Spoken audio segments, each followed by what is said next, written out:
लटक के बैठे रहेंगे। इससे पहले उन्नाव में उस वक्त हड़कंप मच गया जब असोहा गांव में 3 लड़कियां एक खेत में बेहोशी की हालत में मिली। इन लड़कियों को इस हालत में देख आसपास के इलाकों में अफरा तफरी मच गई।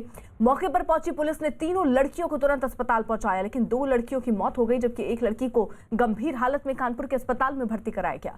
बताया गया कि तीनों लड़कियां देर शाम चारा लेने गई खेत में गई थी, लेकिन जब काफी देर तक घर नहीं लौटी तो परिवार वालों ने उनकी तलाश शुरू की।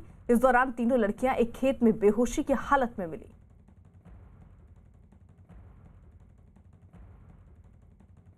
उन्नाव में 2 लड़कियों की मौत की घटना के बाद पुलिस ने पूरे इलाके की छावनी में उसको तब्दील कर दिया। मौके पर तैनात पुलिस वालों में जो लोग हैं वो गांव में पूछताछ भी कर रहे हैं।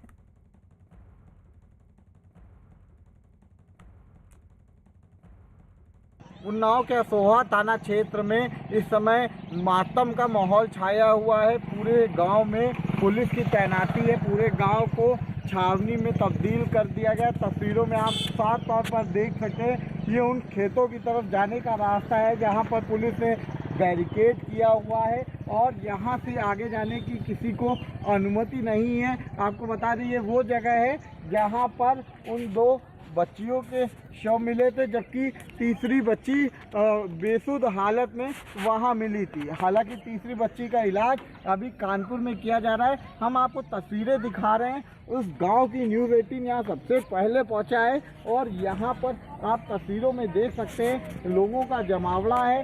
भारी संख्या में पुलिस फोर्स की तैनाती है। गाँव में मातम का माहौल है और लोगों को अजीत हमारे साथ हमारे सहयोगी इस वक्त मौजूद हैं। अजीत, जरा ये पूरा घटनाक्रम बताइएगा, कैसे ये हुआ और सबसे ज्यादा नजर वो तीसरी बच्ची पर है जो इस वक्त गंभीर हालत में है, उसकी स्थिति कैसी है? देखिए बिल्कुल अर्पिता, ये घटना काफी दहलाने वाली थी चूंकि एक ही परिवार की ये तीनों बच्चियां थी, 2 चचेरी बहनें थी, एक भतीजी थी और हम इस वक्त उसी जगह पे हैं जहां ये घटना हुई थी। पहले आपको तस्वीर दिखा देते हैं। ये वो खेत है जहां पर तीनों बच्चियां बेहोशी हालत में पाई गई थी, जिसमें से 2 की मौत हो गई है और एक गंभीर हालत में कानपुर में भर्ती है जिसका इलाज किया जा रहा है। सरकार की तरफ से भी कहा गया कोई दिक्कत ना होने पाए और पुलिस फोर्स के लोग भी यहाँ पर उस जगह का तस्वीर भी हम दिखाएंगे। देखिए रस्सी बांधी जा रही घटनास्थल पर, क्योंकि इसी खेत में वो चारा काटने आई थी। आगे बरसीम का खेत है जहां पर वो काटने गई, तो इस पूरे इलाके को अर्पिता बैरिकेड किया जा रहा है पुलिस फोर्स। बिल्कुल, यानी जिस तरीके से अजीत बता रहे हैं पूरा जो इलाका है उससे बैरिकेड किया जा रहा है। इस समय पुलिस की टीम वहां पर मौजूद है, लेकिन परिवार के लोग जो हैं वो सीबीआई जांच की मांग कर रहे हैं। अजीत, हम तो देखिए बिल्कुल अर्पिता, परिवार के लोग ये कह रहे हैं कि सीबीआई जांच हो जिससे मामला क्लियर हो जाए। उनके बाबा भी हैं, क्या आप जांच की मांग कर रहे हैं? जिसे सीबीआई जांच की मांग कर रहे हैं? सीबीआई जांच की मांग कर रहे हैं। तो क्या होना चाहिए बताइए आप? उसमें साहब हमको कुछ आइडिया मिल जाए, मालूम हो जाए। आइडिया मिल जाएगा? हाँ। तो क्या हुआ था बेसिकली घटना में? वो हमें साहब कुछ कटा पिटा तो रहा है ना। जब आप आए थे पहले बच्चियों को कैसे आपको मिली बच्चियां? बच्चियां साहब हमका बिहार में मिली, नाला नाम का, और लोग गांव के जितने सारे लोग रहे आ चुके हैं। तो खोजा आप लोगों ने बहुत देर तक? हाँ। तो यहीं पर मिली थी? किस हालत में थी? बेहोश रहे तीनों? हाँ, तीनों बेहोश थी। फिर क्या किया आप लोगों ने? या भैया जो आ रहे हैं घर वाले और गांव वाले उठवा लेंगे, अस्पताल ले गए? हाँ।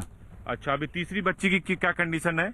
अब साहब हम हुआ तो गए नहीं, ना मोबाइल, वहाँ नहीं जा पाए हैं? ना मोबाइल हमारे पास है। अच्छा, तो हम क्या बताइए। तो यहीं वो आई थी चारा लेने के लिए? हाँ। तो देखिए अर्पिता, ये बच्चियों के जो बाबा हैं, बाबा लगते हैं, बाबा हैं, इनका साफ तौर पर कहना है कि वो घर बहुत देर तक नहीं पहुंची। उसके बाद इन्हें खोजा गया, गांव वाले फिर आए। बाद में यही तीनों की तीनों बच्चियां बेहोशी हालत में मिली थी, जिसमें 2 की मौत हो गई, जो एक 13 वर्ष की थी, एक 16 और जो 17 वर्ष की बच्ची थी उसका इलाज कानपुर में चल रहा है। अभी भी घटनास्थल पर देखिए पुलिस के जो लोग हैं वो बाकायदा उसकी जो रेकी किया जाता है, एक तरह से कहा जाता है कि उसको बैन कर रहे हैं उस इलाके को। देखिए जो रस्सी है वो उसको लगा रहे हैं कि अब इसके आगे आपको नहीं जाने दिया जाएगा। तो इस पूरे इलाके को की घेराबंदी की जा रही है। इसके पहले भी डिप्टी एसपी एसके शुक्ला आए थे, उनसे बातचीत की गई तो उन्होंने कहा कि पोस्टमार्टम रिपोर्ट का इंतजार करना होगा और जब पोस्टमार्टम रिपोर्ट आएगी तो पूरी घटना का जो चीजें अभी तक सामने नहीं आई हैं वो सामने आई, क्योंकि उनके मुंह से झाग निकला था जिस वक्त ये बच्चियां बेहोशी हालत में बरामद हुई थी। तो निश्चित तौर पर, हालांकि यहाँ बहुत सारे जो पोलिटिकल वो भी गाँव में आ गए हैं, उनके घरों पर हैं, तो अब परिवार का सीधे तौर पर कहना है कि हमें सीबीआई जांच हो जाएगी तो हमें कम से कम इस बात का पता चल जाएगा कि आखिर क्या हुआ हुआ था और कैसे हुआ था, क्या इसके पीछे कोई और साजिश तो नहीं। इन सब को लेकर परिवार चाहता है कि इसकी एक बड़ी जांच हो, सीबीआई जांच हो। हालांकि जो जिला अधिकारी हैं, जो पुलिस कप्तान है, जो डिप्टी एसपी हैं, वो सभी यहां पर थे और अभी हैं भी। उनका सीधे तौर पर कहना है कि पोस्टमार्टम रिपोर्ट का इंतजार करिए, सारी चीजें सामने आ जाएंगी। अजीत रहिए जरा साथ। देखिए, उन्नाव में लड़कियों की मौत की जांच में जुटी पुलिस के मुताबिक घटना के वक्त किसी भी लड़की के हाथ नहीं बंधे थे। अभी हम सभी लोगों के इसमें स्टेटमेंट रिकॉर्ड कर रहे हैं। इसमें एक पीड़ित लड़की थी, उसके मां के द्वारा ये बात बताई गई है, अपना स्टेटमेंट दिया है, जिसमें उसके द्वारा बताया गया था कि लड़के जो है वहाँ पे अचेत पड़ी हुई थी और किसी के हाथ नहीं बंधे थे, ये बात बताई गई है। अभी इसमें सभी के स्टेटमेंट्स हम रिकॉर्ड करेंगे और उसके अनुसार जो है सभी तथ्यों पर छानबीन करके आवश्यक कार्रवाई करेंगे। अजीत, यहाँ पर तो पुलिस की तरफ से बयान दिया जा रहा है कि जो लड़कियां थी उनके हाथ बंधे नहीं थे, लेकिन परिवार की तरफ से तो ये बयान आया कि तीनों के हाथ बंधे हुए थे। देखिए, बिल्कुल अलग अलग लोगों के अलग अलग बयान है। जो कुछ लोगों का कहना है कि वो किसी उस स्थिति में थे कि उनके हाथ पैर बंधे थे, कुछ का कहना है कि नहीं बंधे थे। लेकिन जो ऑफिशियल बयान है, जो पुलिस वालों का बयान है कि उनके हाथ पैर नहीं बंधे थे, मुंह में झांक जरूर थी।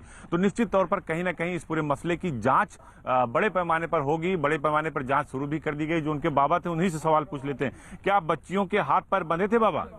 नहीं साहब, गर्दना बंधे रहे। गला बंधा था? क्या दुपट्टा लपेटा हुआ था कि बांधा गया था? तीन चक्कर रहे हैं। 3 चक्कर लपेटा हुआ था। तो क्या लगता है आपको, घटना कैसे हुई? घटना साहब भय है, घटना हुई है। हाँ, इसीलिए आप लोग जांच चाहते हैं। हाँ। तो देखिए अर्पिता, उनके परिवार के लोगों का कहना है कि हाथ पैर तो नहीं बंधा था, लेकिन गले में दुपट्टा बंधा था, तीन राउंड बंधा था। तो इनके बयान के मुताबिक कहीं ना कहीं घटना के पीछे कुछ हो सकता है। इसीलिए लोग चाह रहे हैं कि इस पूरे मसले की जांच हो और सीबीआई जांच हो। तो पुलिस वाले भी यहाँ बैरिकेड कर रहे हैं। जरा बताइए भाई साहब, क्या कर रहे हैं? हेलो, क्या कर रहे हैं? जरा इधर आ जाइए। क्या कर रहे हैं? घेराबंदी हो रही है। घेराबंदी हो रही है जिससे कोई आगे ना जा पाए। हाँ। तो ये पूरे खेत को घेराबंदी कर रहे हैं। पूरा खेत घेराबंदी। यही घटना हुई थी। हाँ। तो देखिए, यही घटना हुई थी और पुलिस के लोग हैं वो इस पूरे इलाके की घेराबंदी कर रहे हैं जिससे लोग आगे ना जाएं, क्योंकि बहुत सारे जब फोरेंसिक टीमें आती हैं, फोरेंसिक टीमें बहुत सारी चीजों को ले जाती हैं, उसकी जांच होती है, तो बहुत सारे लोग उस जगह पे ना जा पाए। तो पुलिस की 2 टीमें आ चुकी हैं। बिल्कुल, देखिए वहां पर अब टीम पहुंच चुकी है, जांच हो रही है, अलग अलग बयान भी सामने आ रहे हैं। वही समाजवादी पार्टी ने उन्नाव मामले में सवाल उठाते हुए कहा कि पुलिस इस घटना को दबाने और छिपाने की कोशिश कर रही है।